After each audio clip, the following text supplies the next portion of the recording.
So Anjelah Johnson, fantastic to meet you. Thank you. Nice to meet you. First time in New Zealand, and we only have one date with you. What's that about?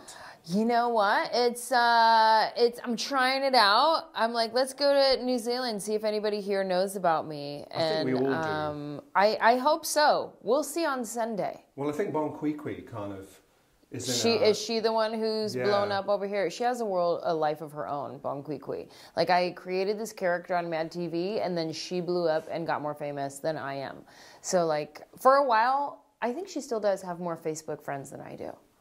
Really? Yeah. Yeah. Because she's amazing. And the thing that I heard people saying, I will cut you, before I'd actually even heard of her. And all of a sudden it's like, oh yeah, I get it now. I get the reference. And My husband has that story as well, is one of his friends would quote me all the time. And he thought that was her, that she did this funny thing.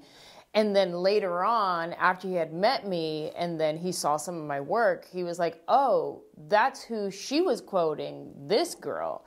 And then, so he's like, oh, then I'll just marry her. That's what happened. Now, I read somewhere, I think, that you modeled her on a relative, a brother maybe? Or yeah, my brother. Yeah. My brother is ghetto fabulous. Do you guys say that term here in New Zealand? No. It's like, okay, so I wonder what terms you guys use for, like, ratchet, ghetto, just... Feral. Feral? Yeah, Okay, that sounds a bit harsh, but feral, yes. He has, like, no censor. He says whatever he feels like saying, no filter. He's, like, that kind of guy, and he's, like, a trendsetter. So that's kind of how Bon Qui Qui is. Have you ever bombed? Yeah. Have you ever had a moment Sure. Definitely early on in my career. I haven't bombed recently. But yeah, early on in my career, for sure, there was a time where I did a private show with my friend who's sitting right over there. And we both bombed. Like, private shows can be the worst ever because it's like their Christmas party or whatever, and they just want to drink, listen to good music, have fun. And then next thing you know, music turns off and everybody's like, okay, now come watch this comedy show. And it's like, boom, boom, boom, boom, like nobody wants to see it. So private shows are usually the worst. I guess because regular stand-up, people are going there because they're expecting something. There's a ritual to it almost. Exactly. You come to a comedy club because you want to see comedy. You go to your Christmas party because you just want to, like, have a good time. You know what I mean? How are the audiences here in New Zealand, would you say? Is it like fantastic. A tough crowd?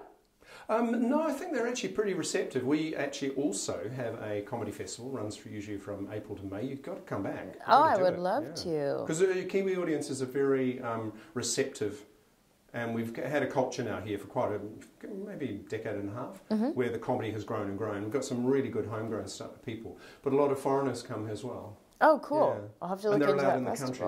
There's no barriers to people coming here. Now, that was a little bit of a political comment. I heard it. Yeah, and I felt the sting in there. Because I've read that you're not really political in your comedy. And, right. You know, you haven't said a lot about Trump, etc. But do you kind of feel, particularly given your ancestry, that maybe you could be, given what's happening in America? I mean, read my Twitter. My Twitter is where I just let it all out. But in my comedy, when you come to my show, I try to leave politics out because it's so divisive, and I want comedy to remain something that brings people together, at least in my show. So I know in my show I have some conservative people, I have some very liberal people, so it's like, let's just leave our differences outside and let's talk about what makes us the same. Relationships, marriage, you have a funny mom, whatever those things are. Like, that's what I like to talk about. And it's universal as well. Everyone can relate to that. Yeah, for sure. Like, I want to connect with people in my audience. I want us all to relate with each other. And then when you get home, check my Twitter feed to see what I think about Donald Trump. Fantastic. So your show that you're doing one night only in New Zealand, what's new about it? What are you going to be bringing? You know, it's going to be new for everybody in New Zealand since it's my first time here, but a lot of stories about my life and my marriage, my family. My husband and I bought our first house, and walking through all the steps of how I think I'm in an episode of Law & Order SVU when I'm home alone. Do you guys watch SVU? SVU here? I don't personally, but yes, Okay. it's shown here. Yes, it's my jam. I really like that show, and so I watch it way too much, and now I feel like I'm living in an episode of SVU. So yeah, I bring my life to people, and I try to connect with people. I don't want to get too personal, but I have read also that you have no intention of having children. Right. But I was thinking, there's comedy gold in children. I saw a comedy show recently where this guy actually ripped into his children. I think they may need therapy after a while. Hilarious. But, hilarious stories. You don't think that might kind of... If I start running low on material, I may rethink my decision. That's kind of why I got married. No, I'm just kidding.